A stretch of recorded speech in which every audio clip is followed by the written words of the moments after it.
because it's not physical ability or talent. So it's intangibles, leadership, decision-making, judgment, and all those types of things. And, both guys have done a good job in that regard as well. Listen to The Drive with Wes Neighbors and Steve Moulton each weekday afternoon starting at 5. We are your home of ESPN Radio, 97.7 The Zone.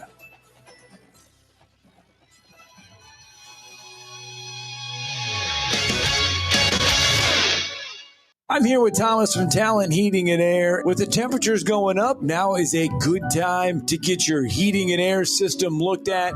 Thomas, when somebody calls, you guys answer. That's right. The phones are staffed by us. They're manned 24/7. We're ready to come out and take care of you that day. How do they give you guys a call? You give us a call at 256-503-4490. And you can find you guys on the World Wide Web at talenthvac.com. And now is a good time to do this because you guys are offering a special deal. That's right. We're doing $49 tune-ups this spring. We're also doing free second opinions. We offer that year-round. Somebody comes out, they say you got a bag compressor or leaking refrigerant. Give us a call, see if we can save you some money. Thomas from Talent Heating and Air. Thomas, one more time, that phone number. 256-503-4490. WZZN, Union Grove, Huntsville, Alabama. 97.7 ESPN, The Zone. This is SportsCenter. Bad news for Pittsburgh. I'm Chris Smith. Steelers quarterback Aaron Rodgers has been ruled out for the team's game at Chicago because of a broken left wrist. And ESPN's Adam Schefter says the four-time MVP wanted to be on the field against Chicago. He's not far off from playing, but this is thought to be ordinarily a 3 to 6 week injury on that left wrist where the fracture occurred last week. But the Steelers' doctors did not want him to play. They felt like it would pose some danger as much as Aaron Rodgers wanted to be out there today against Chicago, a team in which he has a 25-5 lifetime record against. In the end, the Steelers made the call. The Steelers host Buffalo next Sunday before visiting Baltimore on December 7th for a key AFC North matchup. Mason Rudolph will step in for Rodgers as the Steelers go for their second straight win in Chicago. Meanwhile, Bengals quarterback Joe Burrow will remain on injury reserve, which means Joe Flacco will make his sixth straight start against the Patriots. On the flip side, running back Ramondre Stevenson is listed as questionable due to a toe injury, but he's expected to play, according to ESPN's Adam Schefter.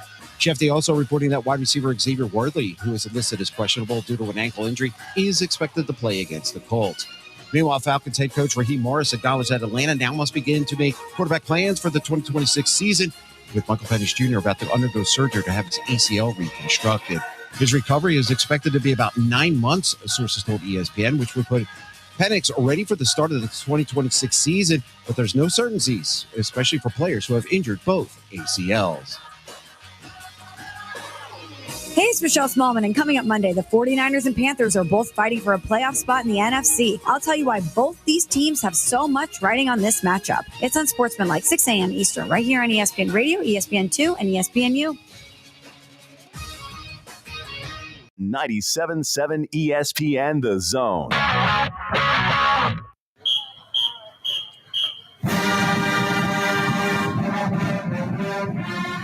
Welcome to the Alabama Football Recap Show with Drew DeArmond and Steve Moulton. Smoked by Dreamland Barbecue. Ain't nothing like 'em nowhere. Call into the Neighbors Wealth Management Hotline now, 256-576-4977. That's 256-576-4977. Now, here's Drew and Steve.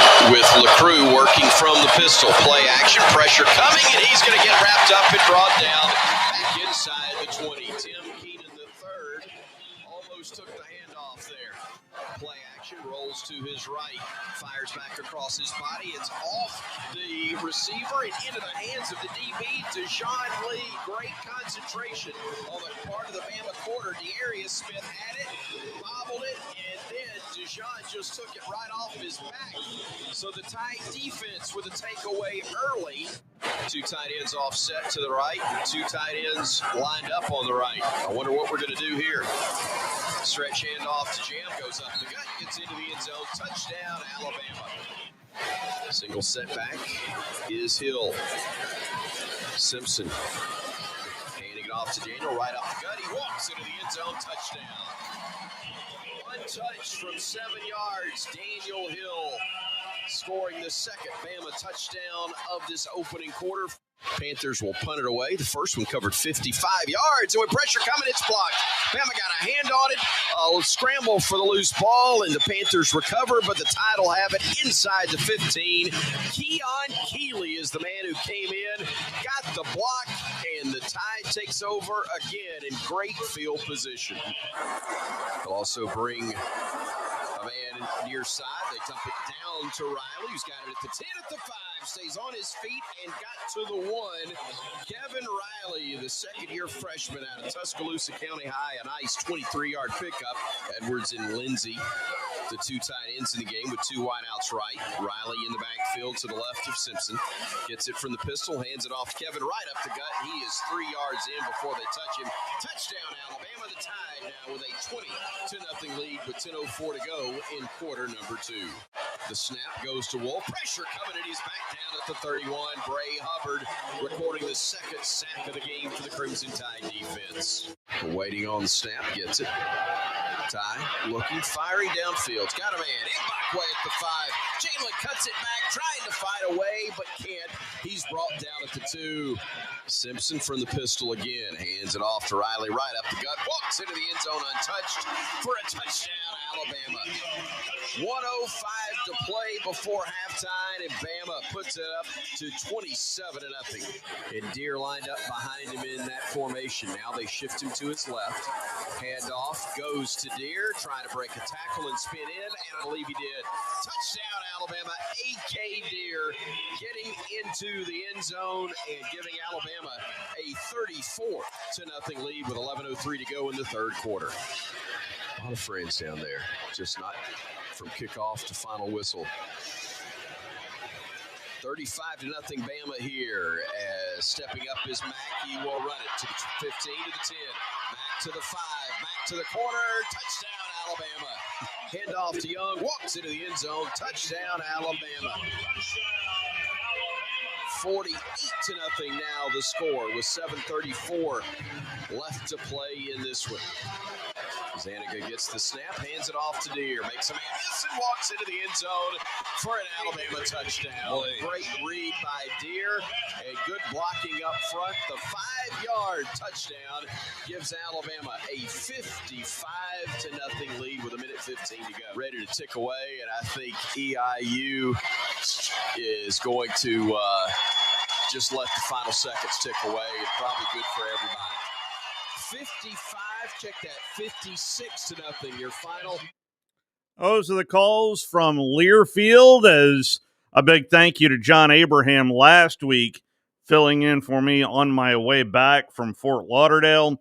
Now getting ready for an Iron Bowl, but it is a Sunday to react to taking care of business. And Drew DeArmond, it did seem like right out of the gate, with the interception and back-to-back touchdowns, that indeed Alabama did take care of business. Good morning, Drew. Yeah, there's no doubt, Steve. And when Chris said 55-0, I can't really blame him. He probably thought the kicker missed an extra point, Well, I wanted to get into the booing. I mean, that deserves every bit of it. Don't want to hear it. I've already gotten into it with some people. You can't boo them, blah, blah, blah. It's classless. You're getting paid, okay? You're getting paid. Yep. And my biggest thing is when you go after your own teammates, and I've heard it was more than one. Really? Oh, yeah. I'm not feeling sorry one bit for the dude. When you tell one of your own teammates to bleep when he tries to give you we're with you, just you're going to get through it, and he turns around and he says, I don't need any of your bleep. No. You know what I'm saying? That's all I'm saying. Kickers are weird dudes. Yeah. I mean, I'm sorry. I rank them right up there with goaltenders and you do one closers. thing. You're not a football player, dog. You don't tackle because very rarely do you have to anyway. Only if that's a disaster and your teammates don't do it. No, don't tell anybody Pat McAfee that, all right? Yeah, and then you're not doing anything but kicking a football. You don't run, very rarely, if at all. You don't catch. Don't tackle. You know, I wish okay. right now they'd put him in the Oklahoma drill, you know? And you don't do anything physical except kick a ball. So you've missed a 26, a 28, and a 36-yarder in the last few weeks. You're a Division I kicker at the University of Alabama. You're 11 of 18 on the season, dude. That's pathetic. All right? It's not good enough. So boo-hoo-hoo if somebody's booing you. I mean, give me a break. Show a little more mental toughness and do your damn job. And I know what Coach DeBoer said. Yeah, he said, you know, he drilled him in practice. Who cares? Drill him in the game. That's what you're supposed to do. And now, in going into the Iron Bowl, there is one distinct advantage for Auburn, and that's Alex McPherson over that clown. Yeah. Who should be gone he had a great right game after yesterday. the season. Yeah. I'm sorry. I'm putting him in the portal, telling him to leave because it's just not good enough. And again, you're getting paid too. I know kickers aren't the most highest paid guys, but I'm sorry. Do your job, especially if you're going to call out your own teammates and you can't kick the damn ball through the uprights. It's ridiculous and unacceptable. So a lot of people wanted to see A.K. Deer. They saw him yesterday, 9 carries, 45 yards, 2 touchdowns. Did you see enough where possibly we could see him in the Iron Bowl this week? No. I didn't think so either. Look, man, there's a reason you barely saw any of Daniel Hill, and he had a couple carries in the first quarter. Yep. And you saw a ton of Jam Miller only because Jam is a senior, you know, and he had a decent game, but I still say 4 is your guy. Yeah. And then I would say this too. My MVP of the game would have been another running back, Kevin Riley. I thought he looked really good. Okay. And I think he deserves more carries than No Vision 26.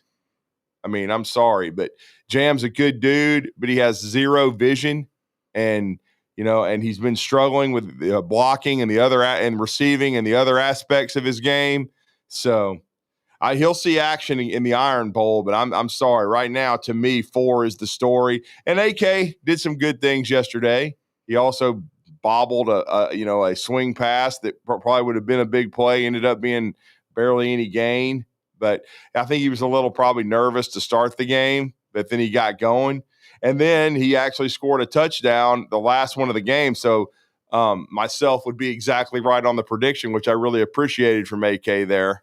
But that was a bunch of walk-ons basically blocking for him against East Carolina. Yeah. And so I guess you could say maybe I could be thankful for Connor Talty in that way. Way to miss the kick, you clown, because then I ended up being right because you should have made a damn 28-yard kick. But whatever. I mean, to me, though, the 2 most concerning things going into the Iron Bowl against the Auburn Tigers, who played, exceptional football, really, I guess, for 3 quarters yesterday. The first quarter or so, the defense wasn't very good, and it was a close game. Yeah.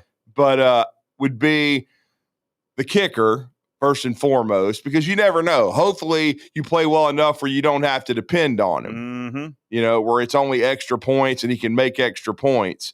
And then kickoffs, because Talty's been solid in kickoffs. I'll say that for him. I'm not going to sit here and say he hadn't done that he's done everything terrible. Yeah.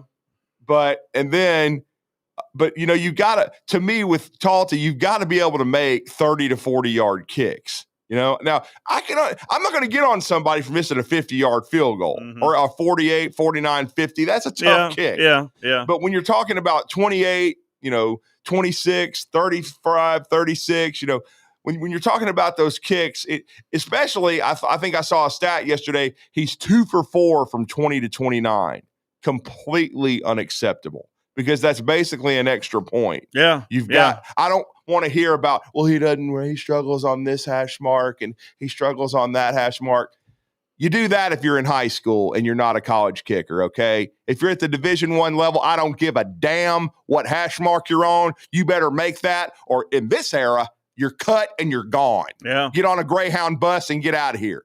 And, and I'm going to tell you something. The stories I heard about the kid with his mouth, if he said that to me as a teammate, we wouldn't be doing it on the sidelines. But as soon as we got back to the locker room, I'm going to knock him out completely. You are not, as a little maggot kicker, going to do that to me. There's no way. You're not Will Reichert, man. So do you think there is a real divide on this football team because of the kicker? No, I don't think that. I just think the kicker has some issues. I think he's a mental case, is what I'm trying to say. Yeah. I mean, I think, Okay. I just think, and the other guy, and the guy I'm not going to name him, the guy he was talking to is not exactly, stable either. So it was probably like a couple of wackos talking to each other. And so, but I mean, I was relayed this story. Mm-hmm. So I'm not going to name the other name, but I mean, come on, man. I mean, that's ridiculous. So, and again, you don't want to say too much because I wasn't a witness. Yeah. But it's somebody you're like, that you would think would know. And it's like and it makes sense because of what we saw last week. Yeah. And he blatantly was just yelling at Bird. Yeah. And Bird's recovering from a back injury. And it wasn't a great snap, but it wasn't that bad. It was a good hold. It was a really good hold. You hooked the kick, you schmuck. Kick the football.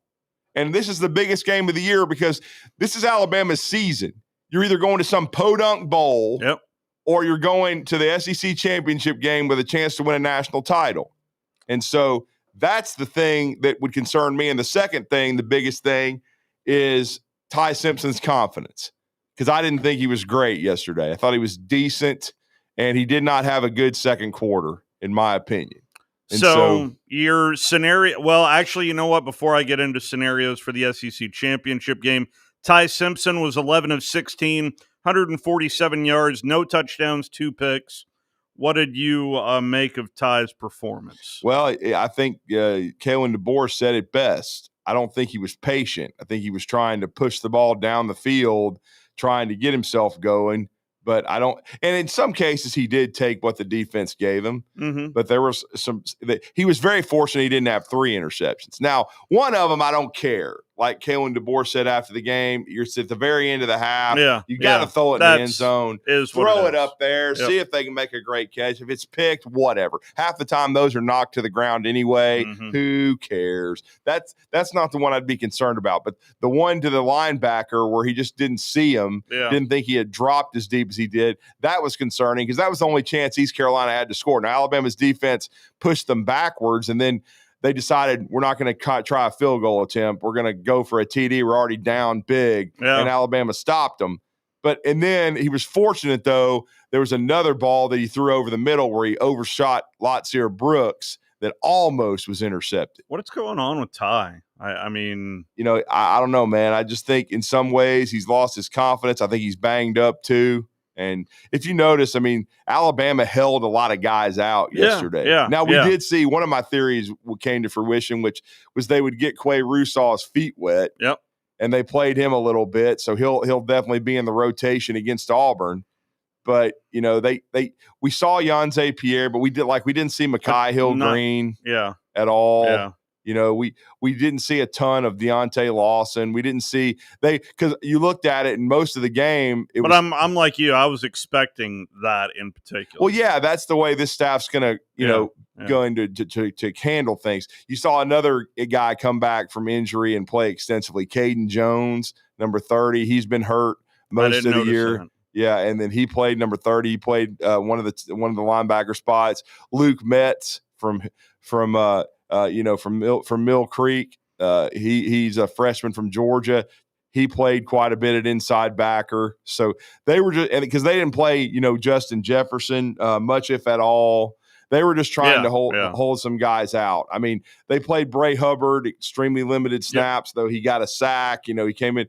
But, they were trying to keep guys healthy.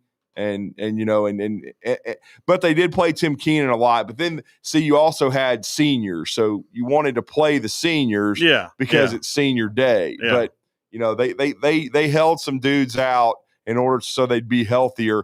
The only injury to me to be concerned about after talking to folks down there is Cuevas. I mean, and he's a senior too, but he hurt his foot in practice. This past week, he did not play Saturday. And I think I asked, hey, man, first time all season, shout out to Aaron Jordan and the folks. I got a question to Kalen DeBoer. So that was a little bit unexpected, but I asked him about those tight ends going forward, because he was already asked about Cuevas and said they would decide then practice this week. And I wanted to ask him, okay, Coach, I know he's been a big part of things, but you've also got a tight end room. Like was it late in the press conference? Yeah, it was the second to last question. Okay. All right. And he said, that you got to have a contingency plan. Kind of what would it be going forward? And I thought I got a good answer. I mean, I think he actually enjoyed the question because you have to be prepared for something like that. Let's finish up with Theo. Yep. And so, well, hang on. I'm trying to cue this up. Yeah. All right, let's finish up with Theo right across the aisle. Yeah. How do you evaluate Keelan's growth over the past 2 months since we've seen him? That's the last question. Okay, that's the last question. Yeah, that was the last question. But yeah, I wanted to ask him about the tight end room. Drew, second row. Drew! I was going to ask you about the tight ends. Obviously, Cuevas, you said you'll decide and see what happens in practice. You got to see a lot of them today. How does that, if with his availability being in question, how does that change things? And how do you go forward with the tight end spot and how you rotated it? Yeah, you bet. Caleb, I mean, he's played all year. He's had big catches going back to the very beginning of the season, and just the combination of guys working together, I think, is always key, whether they're working together in the blocking schemes. And that was a big part of what we were trying to do, too, is just getting some of those guys reps together, building for the future. And so, there's intentionality on some of the calls and personnel groupings, with the potential situations that could happen. And, I thought getting Marshall Pritchett, who's going to be a really good football player, the last few weeks, he's really gained a lot of steam, gotten a few reps. He's been great on special teams. And, we saw him early in the season, scout team tearing it up and, getting healthier throughout the year. And now he's out there, doing his thing. And it was good to see he get comfortable. It was good to see Brody out there making some plays and playing physical too. There you go. And he was talking about death taxes and the Fight for Red Devils. Yeah, Brody Dalton, who had, I believe, 3 catches yesterday. Yeah. Did a good job blocking on the perimeter. I know that I'm sure he's wanted to play more as the season has gone on, but Cuevas kind of took over.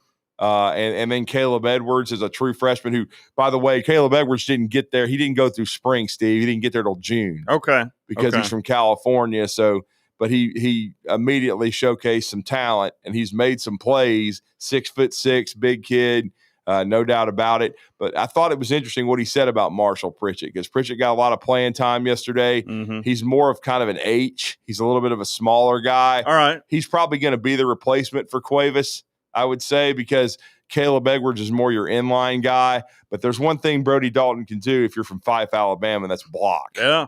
And so, and he pretty good pedigree there. And he did a good job. So it will be very interesting because Danny Lindsay's just can't make the club in the tub. I'll quote my good friend Ralph Lewis from 20 years ago with the Huntsville flight when they cut Shea Cotton. You can't make the club in the tub. So, and that's kind of with Danny, he just can't stay healthy. And he didn't play yesterday. So I don't know if they'll play him in the Iron Bowl. Personally, I wouldn't because he hasn't played much. I would go with the guys that got reps in this past game. They got comfortable. And then if you can get Cuevas healthy, I mean, I do think Jeff Allen's as good as there is when it comes to rehab and injuries. Yeah. But if it's a severe foot injury, there's only so much you can do. I would think the earliest you would see Cuevas is if you can take care of business would be December the 19th if you're playing in the college football playoff, because that would give him several weeks to heal. That would be about a month roughly. Yeah. So that to me, that's a big injury. It's a huge injury because he and Jeremy Bernard didn't play either. He was banged up and they didn't play him. Yeah. So he and Jerm have been the two most consistent guys. And again, it was my biggest criticism of the end of the Oklahoma game. Yeah. Because Cuevas had a great game. Jerm was good. I love Daniel Hill. Those are the 3 guys I'm going to, Yeah, exactly. We have a new Drew-ary, by the way. Came up with this yesterday in the press box. Once again, Steve, I know you were shocked when you saw, even though officially Alabama didn't call it a drop, but it was a drop touchdown. It was a drop, yeah. A 1-yard touchdown pass. Oh, okay. What is this? It's not Ryan Hollywood Williams anymore. It's Ryan Need-a-Sack Williams. Wow. So he's Ryan Need-a-Sack Williams, and he dropped another touchdown. Okay. Now, he did make a catch at the end of the half for 25 yards. I think it's the only play he made the whole game. But, yes, Ryan Needasack-Williams. So I am double-checking your math here. That's the only catch I remember.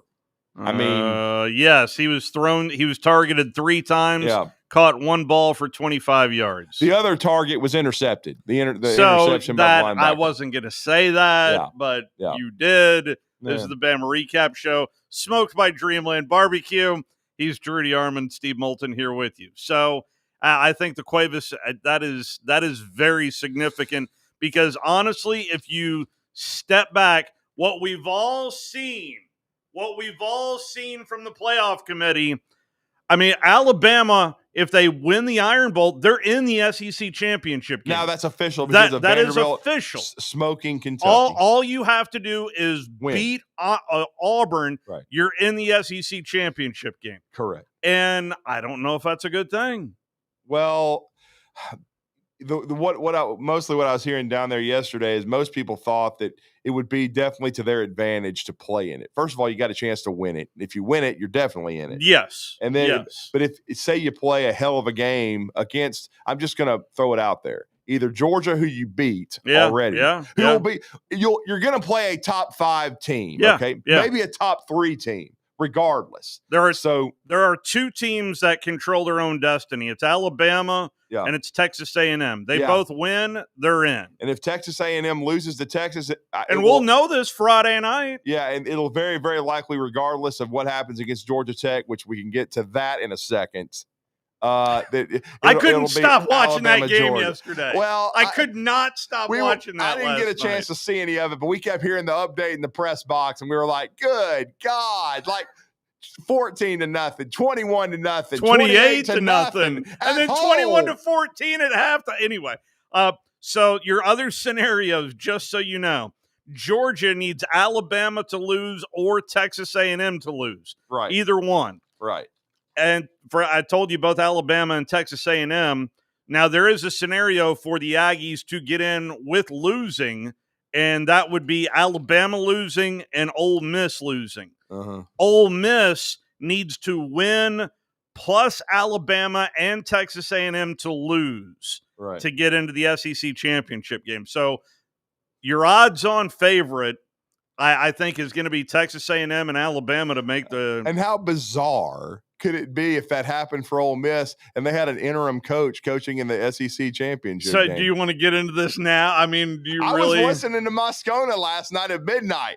Oh, were you really? I mean, he was in his car with his GoPro or whatever the hell it was, and it was the first time. It was very fascinating because I never really thought about this. Yeah. But we know he's done whiskey and wine forever. Yeah. You know, with Jordy and then with T-Bob and everything. Yeah. And he admitted that he had not been inside Tiger Stadium. Think about this, Steve.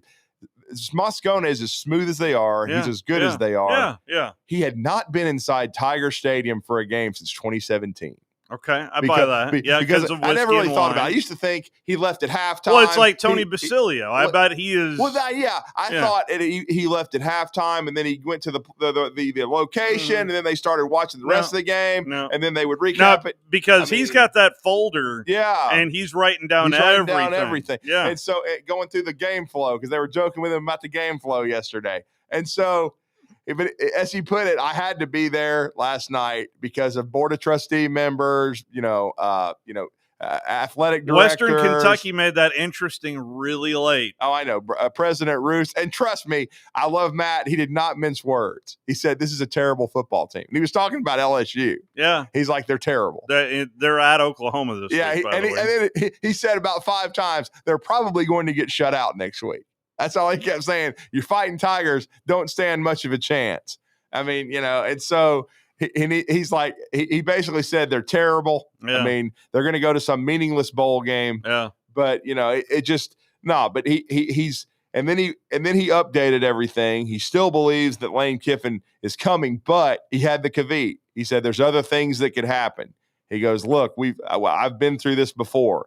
There is no signed contract. There is no signed deal. Yeah. So until the ink is dry, you can't say anything for certain. I don't know about you, but when I see Chris Lowe reporting something, it does give me some validity. Now, what did he report yesterday? Because I did not see it. I believe this was this yesterday. Yeah, all these days. Well, are I mean, together. I thought I saw the Keith Carter thing where Keith Carter said they were going to announce something after the Egg Bowl. Yes, that happened Friday. Yeah. So yes, Chris Lowe reported yesterday that it's reported to be $90 million to attract Lane Kiffin to be the next head coach, and that the deal is in place. Again, this is from Chris Lowe. Right. So I believe it.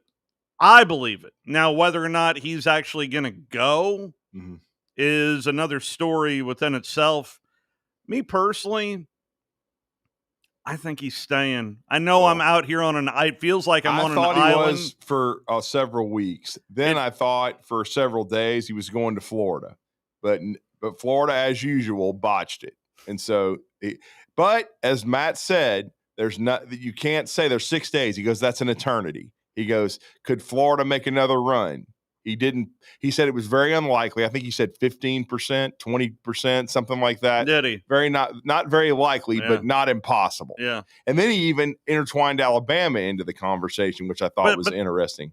He said less than 10% if Kalen DeBoer went to Penn State. That's not happening. And I was going to say, and then that Alabama could make a run at Lane Kiffin. And I'll just tell you, after being down there yesterday, there is no way that he's going to Penn State. Chris Lowe also had that report Friday, I want to say. Yeah. That ain't happening. No, he's not going. Kalen DeBoer is not going to Penn State. Yeah. Okay. Yeah. And then another domino that is interesting, and I don't know if they'll do a 180. Did you see it? But go ahead. But Dave Aranda is not going. That's exactly not leaving Baylor. Yeah. That announcement came out yesterday. There were some concerning dominoes that I was looking at. And now, if Lincoln Riley were to go to Stillwater, I don't think that's happening. But I'm just saying if something crazy like that happened and the USC job came open, then I would get nervous. And I'm just going to say that. Well, now that USC is firmly out after losing to Oregon yesterday. And I knew that. I knew they were getting soundly whipped. I didn't see the final, but, I knew they were losing. So, but again, USC is not open. So. No. That's the one thing that would concern me. But I was also talking to people that would know. I think some of the rumors out there being perpetuated, especially on the Penn State side, trying to get Kalen DeBoer, I don't think are true. But of course, who's the king of all this?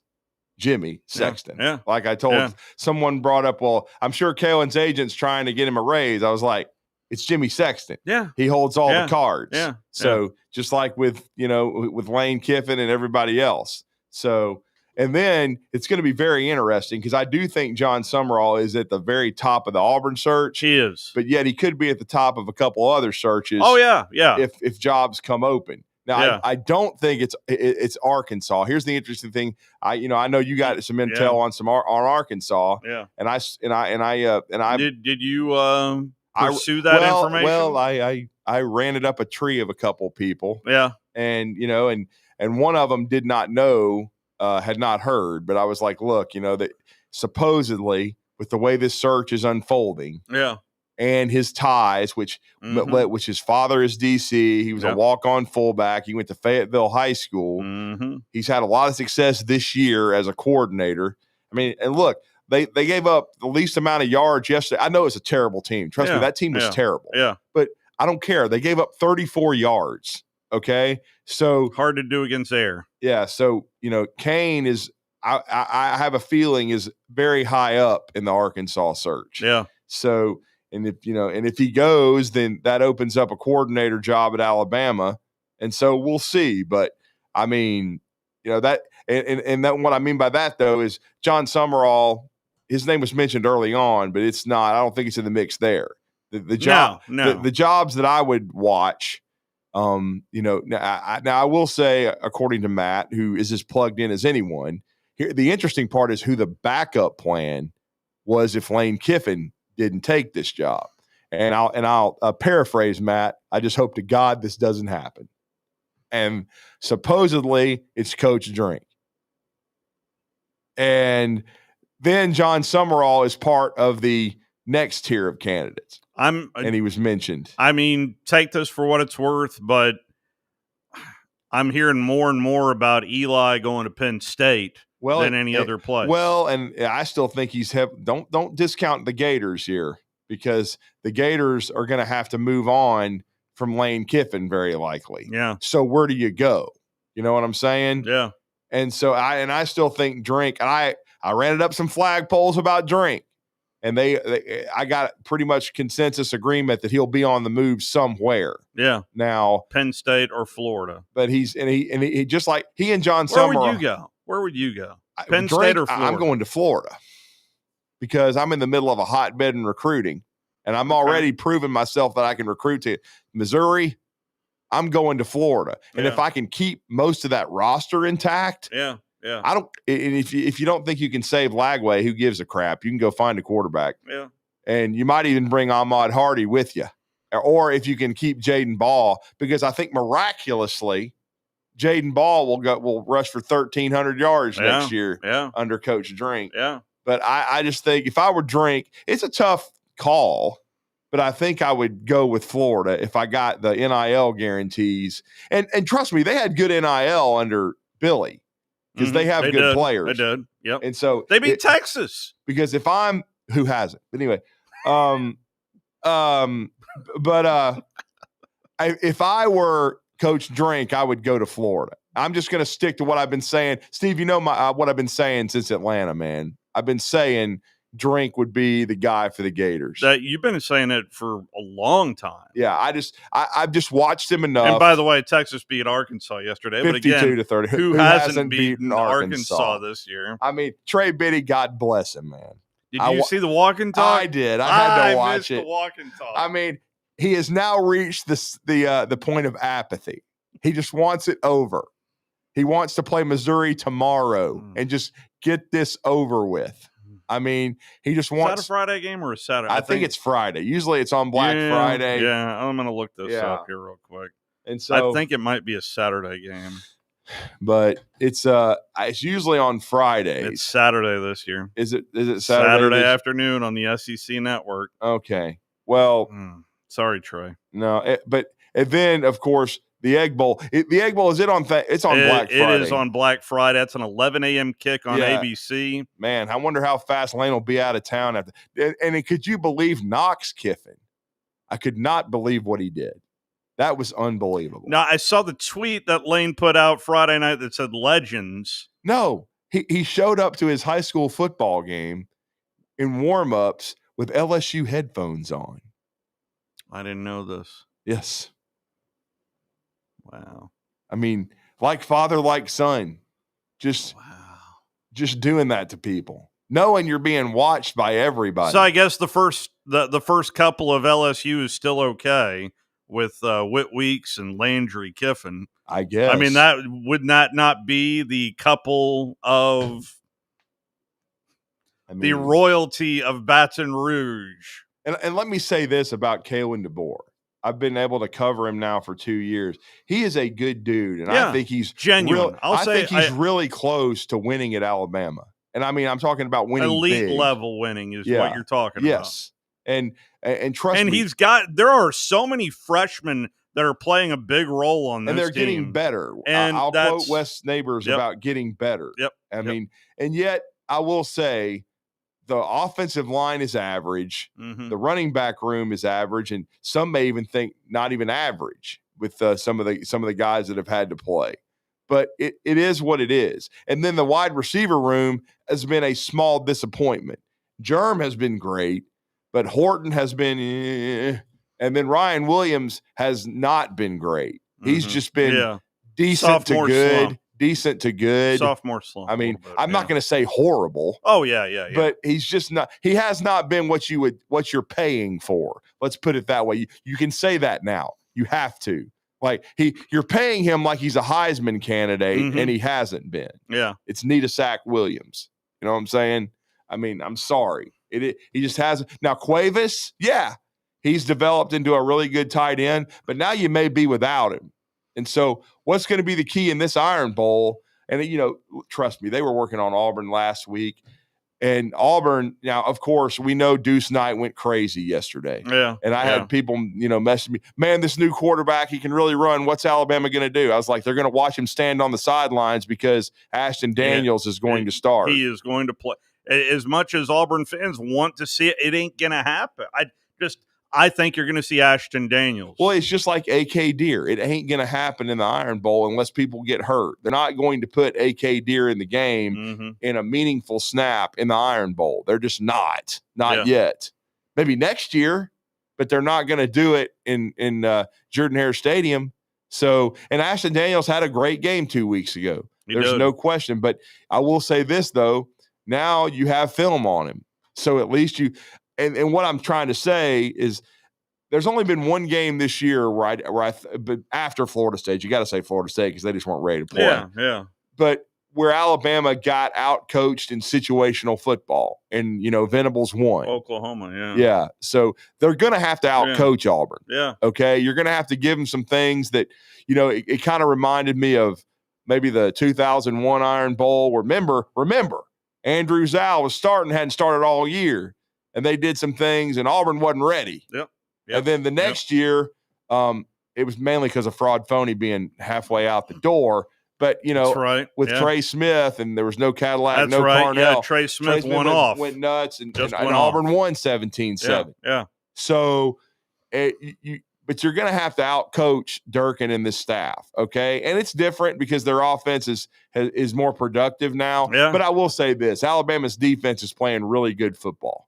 And so you got to get dialed in, and you got to out-coach these people, and you got to find a way to win. Everybody's already asking me for my prediction. I made one, but I'm going to slightly tweak it because my first one would have involved 2 field goals, and I don't know if I can do that. So I'm going to say hopefully that he only has to kick 4 extra points. Yeah. And Alabama wins 28-21 because I think it's going to be a tough game. You have to go back through the history and understand how the series has been. Yeah. Almost every game except for 3 in Jordan-Hare Stadium has gone down to the bitter wire. And I'm talking about Alabama won soundly in 2001. We just talked about that. That was the first stunner at Jordan-Hare. I mean, that was a stunner because nobody saw it coming. I certainly didn't. And then 2011, which was the revenge for the Camback game. And Alabama won a national. And that defense was legendary. Yeah. That defense was one of the best in Alabama history.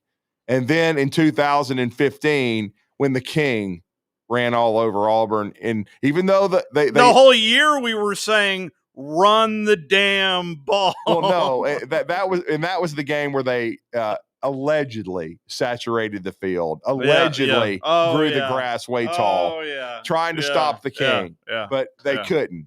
And where Pat Dye made his infamous, it was a lot closer than it was, but they decided to score a touchdown. 20. Get over it, coach. I love you, man, but I mean, come on.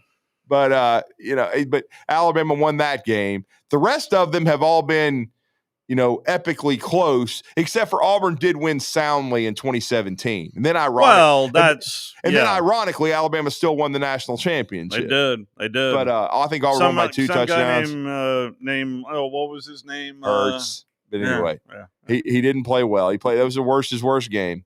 And Auburn won soundly. But that was a good Auburn team. That team was this close to go. Alabama and Auburn almost made the 4-team playoff. That's right. Yeah. If Georgia had not won the rematch, that was number 1 versus number 4 that year. And trust me, if I still believe this, if Georgia had not won the rematch and Auburn had won the SEC championship game, they both would have made it. Yeah. They both would have made it. And Georgia, and that was a 1-score game in the fourth quarter, right? In the SEC championship, and then it ended up 28-7. Yeah. Well, and Carry-On wasn't healthy. Don't forget that.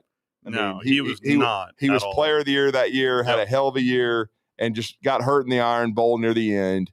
And so I'm just saying, but the rest of those games have all been really, really close. Yeah. In Jordan-Hare Stadium. So last time this game was there, it was last 2. Well, the 4 overtime game, and then the Hail Mary. It wasn't a Hail Mary. It was just a hell of a throw. It's the grave digger. Yeah. And it was Alabama's revenge for the kick 6, which was a tremendous football game. Yeah. So I think this one will be a good game. Auburn will play hard. Auburn will play well, but it's up to Alabama and this coaching staff and these kids. And we can have our locker room report, but it's what I asked Gino Vandemark, because Gino played center yesterday, because that's another one they held out. They held Brailsford out, and he should be ready for the Iron Bowl. But I asked Gino about, and he gave a pretty good insight into what Kalen DeBoer said. Let's hear Gino. The running backs, they did a great job of reading our blocks, making us right if we were wrong. And it was an emphasis all week, and it's a good feeling to go out there and run the ball.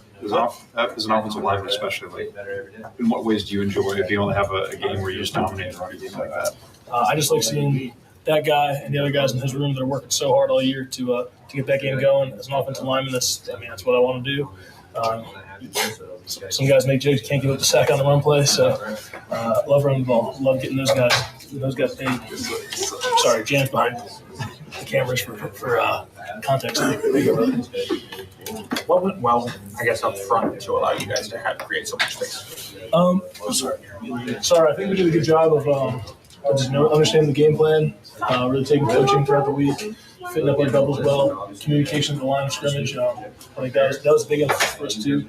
And it takes everybody on offense, takes all 11 out there. Quarterbacks to get us in the right spot when we change the run. Receivers blocking their tails off on the edge. Us doing our job up front, and the running backs doing a great job again. To find a place to run. What was it like having Coach Grubb on the sideline today? It was awesome. He would come over, coach us up. He told us he would be on the sideline because he just felt like he could help.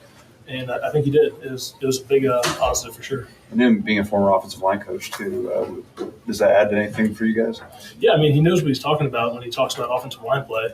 There's a lot of he just brings a lot of valuable insight, maybe tweaking a drill here and there, bringing you aside, watching a little film with you, point out stuff in your game to help with. And I thought he helped tremendously.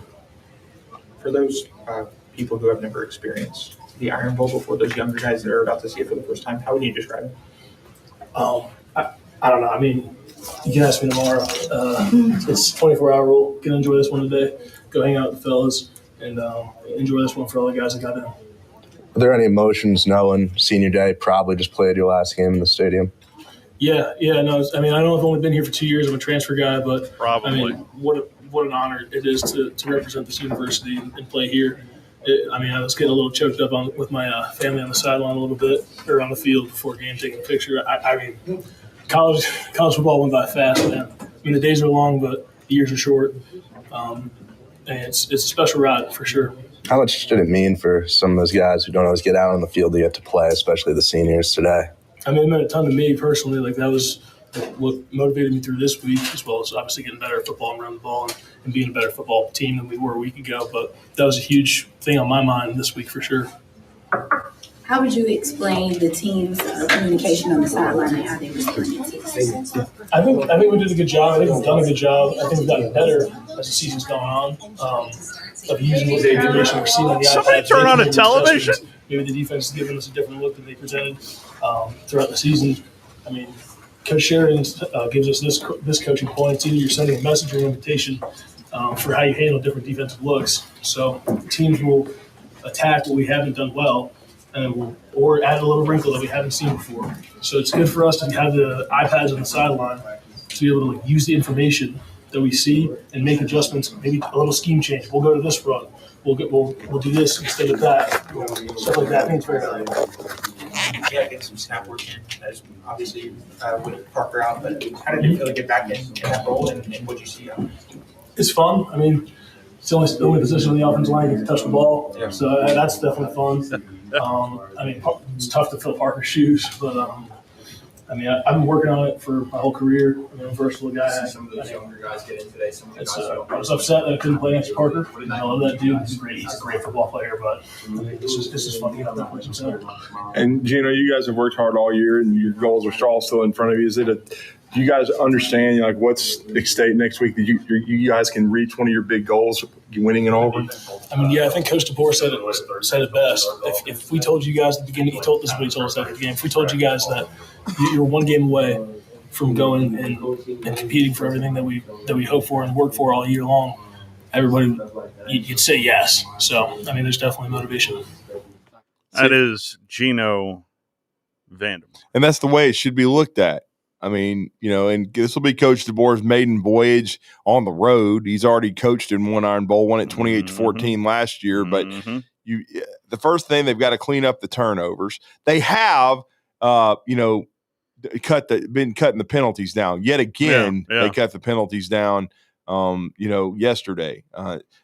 Two of them. One was on Jaden Roberts. He got called for holding, and I think 4 total penalties. But and then Rico Scott, I think, got called for one too. Penalties were a real issue on that team last year. But early on, it was a bit of an issue. But I'd say after the first 3 games, that there was some kind of cleanup, and we've seen them get turnovers have been the bigger issue. That's what I'm concerned with the kicking game, and more specifically, I'm not calling out Blake Dowd. He really didn't even have to punt yesterday, but he's been solid the last several weeks. But you can't make a mistake in the coverage unit because Rashad Pleasant can pop a kickoff return. You got to be solid there. You can't give Auburn a big play in the kicking game. And then again, the place kicker, because he's just not been very good. Yeah. And so, and again, and clearly enjoys talking. Yeah. I mean, he's 11 of 18, which is near the bottom of the SEC. And most of them, a few of the misses, 2 or 3, I believe, have been from 45 plus. Okay, I dig it. Yeah. But like I told you, he's missed 3, 4, 5. You said 2 of 4 from 20 to 29. Yeah, that's unacceptable. And then missing a 36-yarder.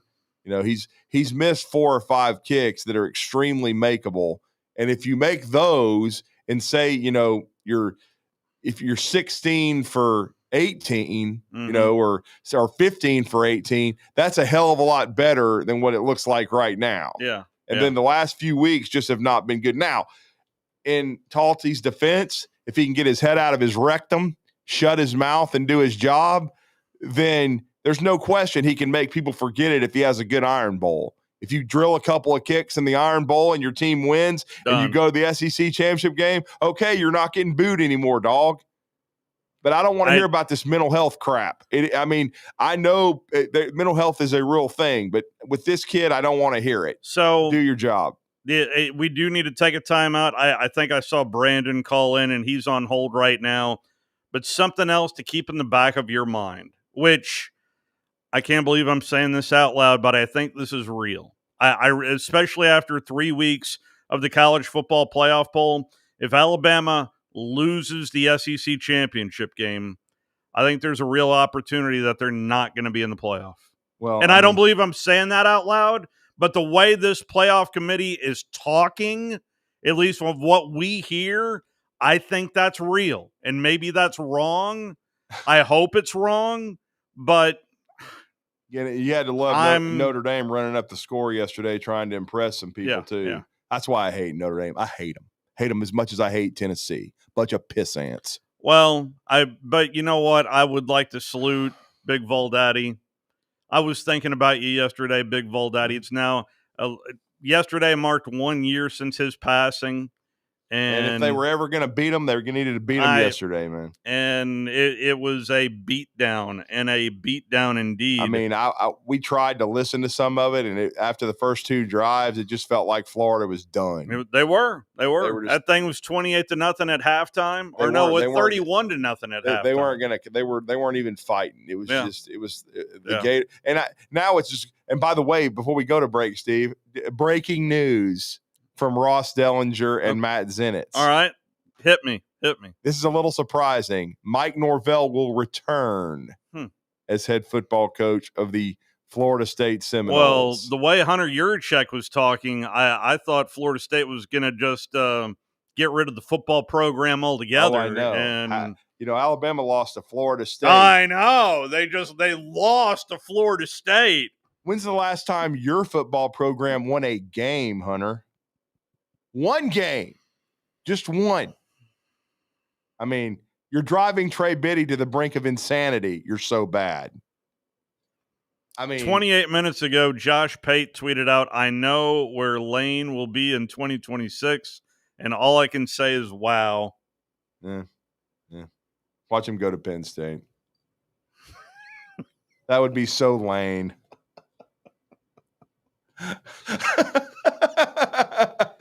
Let's soak that up here, and a word here from our sponsor. I'm just saying. Dreamland BBQ. We'll be right back. Log on today, 97.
You gotta love cameras.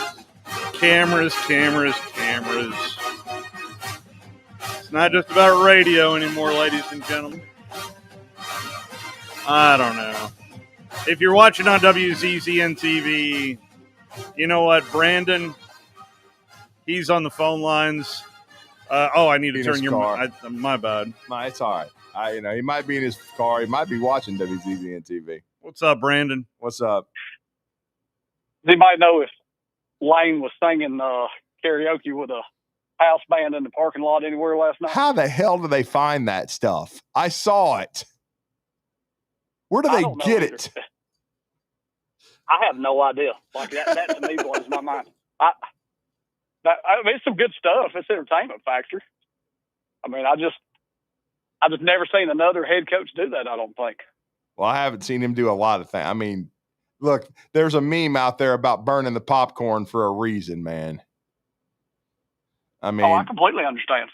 And I do not want him at the University of Alabama. I can tell you that. It's amazing to me the following Lane Kiffin has, and he has never won anything of significance on the Power 4 level. Like, he's fixing to get in the playoff very likely if they can just win the Egg Bowl. He's going to coach in that game. Yet amazingly, being Lane Kiffin, he may not coach the team in the playoff, but he's going to at least check that off. But very likely not going to win an SEC championship this year. He's never won one except at FAU, as far as conference title goes. And then he's never, won a national championship. I mean, he's never played for one except for as an assistant. But as a head coach, he's got this reputation, and I just don't understand it. I mean, I think he's a good coach. I'm not saying he's not a good coach, but they're talking about making him maybe the highest paid coach in America, and to me, it's stunning. Well, they're talking about making him earn $1 million per paycheck. Oh, I mean, can you imagine? Oh. Can you imagine? And this all went crazy when Kevin Sumlin won a game against Alabama, and the checks started going up, and they ain't quit going up since. Yeah. So this is Johnny's. When they paid him $5 million a year. Nothing's ever been right since then. Yeah. They paid George Jefferson's $5 million a year because he beat Alabama with Johnny Boy. Johnny be good. And I have a question. When I take a look at the situation right now, why would LSU not let Brian Kelly come to his senior day? I know you got a problem, but you wouldn't let him buy a ticket and sit somewhere in a suite away from the rest of everybody else. That is petty as hell right there. He could afford to buy a suite, couldn't he? I mean, well, they're trying to screw him out of his money, though. You know, that's true. I mean, that is. But not even let him come see his own kid, though.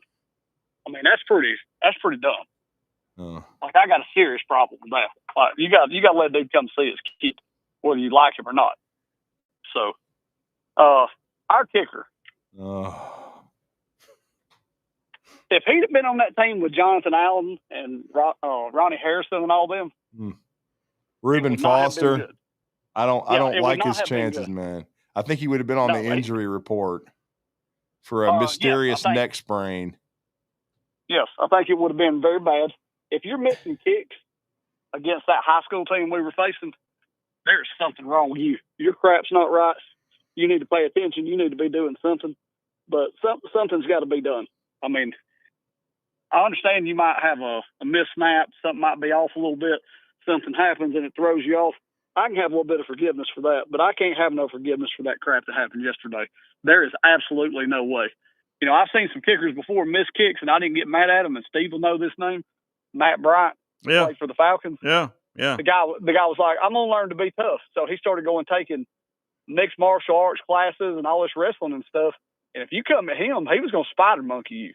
Now, if you're 350 pounds, he might not take you down. But he took some dudes down. He knew how to put a hit on somebody.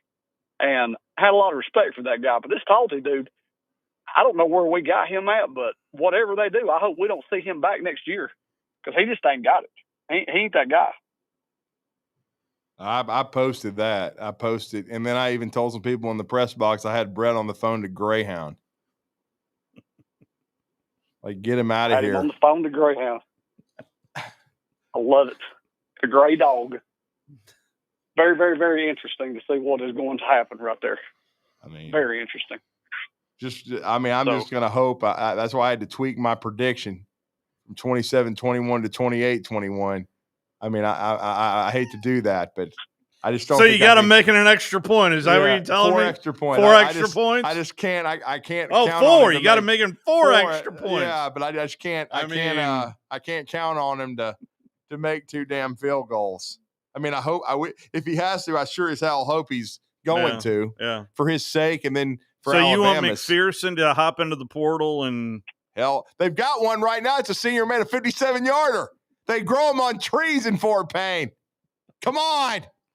There's a kid at West Alabama. I hate to do that to Cochran, but he's from Fairview. Yeah. He made a 51-yarder. Yeah. Let's go. And who was the kid that made the 55-yarder at Hoover?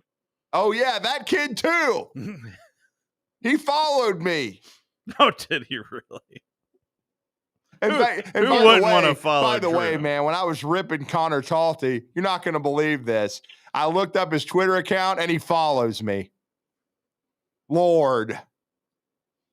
He probably doesn't pay attention to his Twitter. To his ex. I would hope he doesn't at this period of time.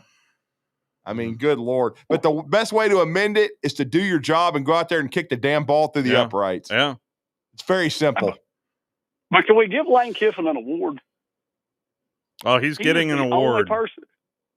He's the only person I know that could make Wild Turkey look normal. Well, I don't know. You ain't heard nothing about Wild Turkey at all. Not a word. Oh, I did hear he Not quit one word drinking. about that. But I mean, He said in the back big.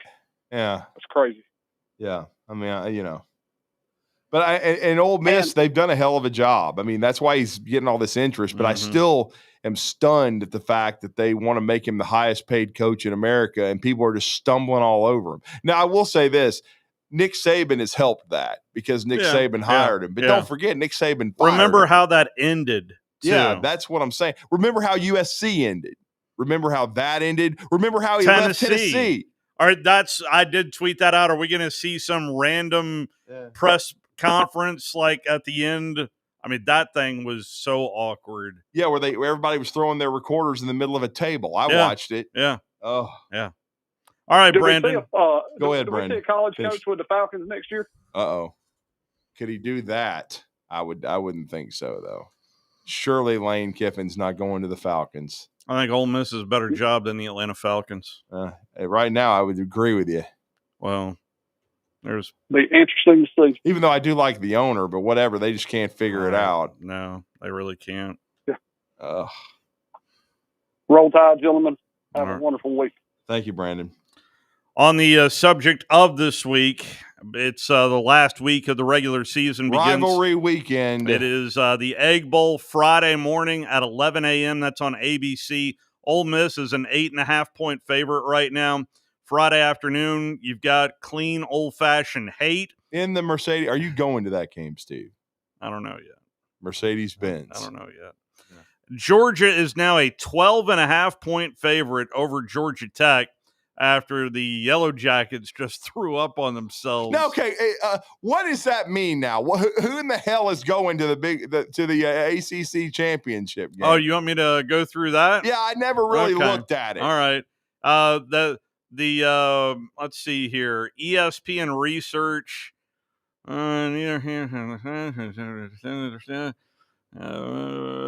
Here is your current odds on who's got the best. 1, 2, 3, 4, 5. There's a total of 6 teams that can still have a chance. Georgia Tech, all they had to do was beat Pitt, and they were in. Now they've got a 2% shot of making the ACC championship game, so they're done. SMU has an 86% chance of making the ACC title game. That is followed by Virginia at 81%. Then it's Miami. Miami at 13%, and that's a problem. That is. That's a problem because Miami is the highest ranked ACC team. Pitt is at 10%, Duke is at 9%, and Georgia Tech is at 2%. All right, so I'll just go through the big boys. Let's see here. Where's SMU? SMU has to win, and they're in.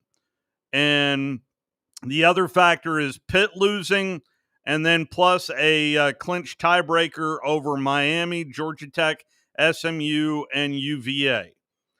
The other one is Virginia win, and they're in. Or if SMU loses, Pitt loses, plus the tiebreakers over Georgia Tech, Miami, SMU, and Pitt. So the strongest likelihood looks like it's SMU and Virginia. But there is still, the committee needs to be scrutinizing Miami, not Alabama, because Alabama's beaten some people. Miami has not. And their losses they've beaten Notre Dame. Oh, who gives a rat's ass? Notre Dame hadn't won anything since But how good are their 1988. losses? What are the quality losses that they have on their resume? Miami hadn't even won enough games to get into the damn ACC championship game in a league that is garbage. One bid league. It's a one bid league, and they're not even going to get to the ACC championship So game. remember, Garbage. it's the 5 highest ranked champions. That does not immediately put in the ACC. We're assuming, right? But it does not automatically, like we believe that with the Big Ten and the SEC and teams that are conferences that are going to be highly ranked. But the ACC, there is a chance that their conference champion could not be as highly ranked as, say, the AAC champ. I'll be honest, the way Vanderbilt eviscerated Kentucky yesterday, the SEC deserves 6 teams. I don't give a crap. If they have a bunch of teams with 2 losses, they deserve 6 because the top half of their league is a lot better than some of this trash in the Big 12. Like, don't give me BYU. They've beaten nobody, okay? Nobody. 0. And like I said, Miami, they're talented, but they haven't won enough games. They choke too much, just like as usual. So are we probably going to see BYU and Texas Tech? Yeah, I would assume that's for 12. A playoff spot, is it not? I mean, well, there's been some people making excuses saying that if BYU were to upset them, like Heather Dimwit, saying that you should give the Big 12 2 teams, which is ridiculous. You know what I'm saying? Yeah. To me, it should knock out Texas Tech if they can't sweep BYU and because correct me if I'm wrong, they soundly beat the hell out of BYU already once. I don't know that off the top of my head. I believe they did a couple, 2 or 3 weeks ago. I mean, I didn't watch the game, but I believe they whipped them pretty good by double digits. Oh, I've got West Virginia this week. Yeah. And love pop-up ads. Let's see here. Their only loss of the year came to at Arizona State. So that was BYU's only loss? No, Texas Tech's only. Yeah, that's what I'm saying. I knew Texas Tech only lost once. They soundly beat BYU. Yeah, that's what I thought. 29-7. Yeah, that's what I thought. They beat BYU by multiple scores. And that that was on November the 8th. And that's just a few weeks ago. And Arizona State has already got 3 losses, so they're not going to the Big 12 championship game. They're just going to go to a bowl game. What are we doing? I mean, what? Back to the schedule. South Carolina is a 1.5 favorite over Clemson. I'm sure they're quite happy they're not playing SEC schools right now in the Columbia, South Carolina. The Governor's Cup is Kentucky and Louisville, -3.5 there for the Louisville Cardinals. And then LSU visits Oklahoma. Oklahoma is this is actually lower than I thought it was going to be. Oklahoma is a 10-point favorite over LSU. Missouri and Arkansas. Mizzou's a road favorite of 2.5 points. We'll see whether or not Drankiewicz is the coach in that game. Vanderbilt at Tennessee. Tennessee is a 3.5-point home favorite over That's going to be a heck of a game, I think. Isn't it? I think. And then we go from that to Florida State. Oh. Florida. Who do you think's favorite? Who would be your favorite? Oh man! Because honestly, I would have a coin flip. By the way, the number is 3.5. It really 3.5. I would have to. It's in the swamp, right? No, it's in Gainesville. It's in Gainesville. Yeah, yes, you're right. You're right. Ben Hill Griffin State. I guess I would say Florida by 3.5. 3.5. Florida Gators. I mean, I'm going to quote my guy John Frary, and I've been feeling bad for John the last several weeks because he's kind of been, he's been in the bunker, he's been depressed. And as he said during the debacle last night, I should have scheduled an enema instead of trying to watch this. Finally, the Iron Bowl at Jordan-Hare. Yeah. Alabama is a 5.5-point favorite at Auburn. I would have said 3.5 to 4. I would have thought Alabama would be basically as slight a favorite as you can get on the road. I mean, especially down there. Mm-hmm.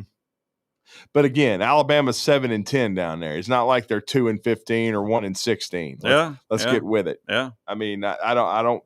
It's going to be tough. It always is playing them down there. But I think Alabama's got the better football team still. So, and Auburn still has an interim coach. Of course, he's fighting for the job. He's coaching for the job still. I mean, there's no signed papers, so we will see what happens. But, and then X is just trying to torture me because I think Will Reichert just made another 50-yard field goal for the Minnesota Vikings, and he's made the most 50-yard field goals in 2 years of any kicker in history. Oh, please come back. Why can't they give you unlimited eligibility? Well, who's to say that's not going to happen as well? Will, do you have a brother? Can we clone you? I mean, we did see another governor get involved yesterday. Ron DeSantis tweeting out, getting blown out in the swamp by Tennessee equals rock bottom for the Gators. Does it? Does it really? You think that equals rock bottom for the Gators? I don't know, Mr. Governor. Well, I think what they're preparing themselves for, listening to some of my Gator friends, is if they lose to Mike Norvell in the swamp. I think that Norvell is coming back. That would be rock bottom. Along with Gus Malzahn, who is offensive coordinator. Just book in your trips to Waffle House. Oh my gosh. One at the start and one at the end. Well, no, and then the funny thing is there's been a lot of speculation about him even returning. But now if you're bringing back Norvell, and Ross Dellinger just posted this, and I guess he's getting fed this from the Florida State side. Yeah. You have a top 10 defense a top 10 offense and a top 30 defense. That's telling me you're planning on bringing most of your staff back. They're awful, though. I thought the committee told me that they're awful. They're retaining their jobs. That's all I know. And then they're supposedly, putting it to Norvell that he has to have a better plan of talent acquisition. But I did think it was interesting, Steve, and it made me wonder because 2 days ago, before this game last night, they flipped a running back from South Carolina. And I'm like, if you're flipping recruits, does that not mean you're keeping your job? Because why would you flip to Florida State if they're about to, axe their coach? And so obviously they're not. So Ross Dellinger also tweeted out 13 hours ago, your locks right now for the college football playoff are Ohio State, Indiana, and Texas A&M. Yeah. Your likely locks are Georgia and Texas Tech. Your automatic qualifiers are whoever the G5 champ is and the ACC champ. Your bubble win and in is Ole Miss, Oregon, and Oklahoma. Win and likely in Notre Dame and Alabama. Yeah. That's how this weekend. Well, and I'm sorry with this committee, though. You have to the strength of schedule has to matter. You would think. Where was the audit? I mean, I'm telling you. I tweeted out, I think it was Tuesday night after the last reveal. Yeah. If I'm Greg Sankey, I would seriously have a conference call saying, can we flip this back to 8 games? Because sounds like the SEC was sold a bill of goods and the committee's just doing whatever they want to do. And again, I test. If I have to hear and I meant what I said about six teams, but that's contingent on Alabama winning at Auburn. Yeah. And then Vanderbilt has to win in Knoxville. I would say convincingly. Yeah. And that'll be a good game. I think it will be a fantastic game. Yeah. I mean, if I was not in Mobile with UAH Charger basketball, my first pick would honestly be Vanderbilt, Tennessee, not the Iron Bowl. Well, I forgot about that. Well, if you're going to have to be in Mobile, I guess you ain't going to be in Mercedes-Benz Stadium. Well, that game's Friday, so. Yeah. Well, and your game is when? Saturday? Saturday. I didn't know if. Speaking of UAH Charger basketball, we have to close this down at some point because I got a game this afternoon. Oh, yeah. Against the Sand Sharks. The Sand Sharks. Come on now. Now they scored a ton of points against Bluefield yesterday. I saw what they did, 107-74. Yeah. I saw the final score. Yeah. And by the way, Scott was trying to give away a chair yesterday. But see, I really feel. And by the way, I know this is a Bama recap show, but very sad to see Brawley Stadium go out with an L. Yeah. And then UNA put out a press release that their head coach and Dearman is going to stick around. He is going to stay as the head football coach there in Florence. 2-10. Just like Coach Dearman, but no, he's not related. Well, curling back to some basketball, I'm excited about tomorrow. Yeah, Alabama and Gonzaga. Yeah. We'll have it for you right here on 97.7 ESPN The Zone. We'll also have the Bama recap show. Or the Crimson Tide Rewind. Crimson Tide Rewind. And don't forget about your midnight basketball against UNLV. Yeah, that's the next night. And then they play the following day, either at 6 or at 8:30. If it's at 6, that'll be on Talk Radio, WZZN. Yeah. And then we'll JIP it after Hey Coach and the Kalen DeBoer show. Because it's Iron Bowl week. The 90th Iron Bowl is here. Well, this has been a fast regular season, Steve. Yeah. As fast of one as I can ever remember. How about some MVPs on getting it done 56-0 over Eastern Illinois? Kevin Riley on offense. I thought he was tremendous. I would say Dijon Lee on defense. He got the one turnover. He also had a nice punt return later in the football game. I thought he did a nice job. Luke Metz as well defensively. Thought Okay. he made several plays. Tim Keenan was a big-time presence. Those three young men I would definitely give credit to for playing well. And on special teams, I would say Cole Adams did a really nice job returning punts. And, they also had a blocked punt. So That's right. That's right. Yeah, number 31 in your hearts gets that. And it wasn't Connor Talty. I'll just say that. All right. Appreciate Dreamland Barbecue. You can head over to our website, 977ESPN.com, click on the Big Zone deals. In fact, you can be the hero of your home. Head over there and grab some side dishes for Thanksgiving. We'll talk to you next Sunday. I'll talk to you this afternoon. Stuck on your own 10-yard line in the career game? Maybe it's time to just go for IT. My Computer Career has the game plan to score a rewarding new IT career in months. Whether you're a rookie, a breakout career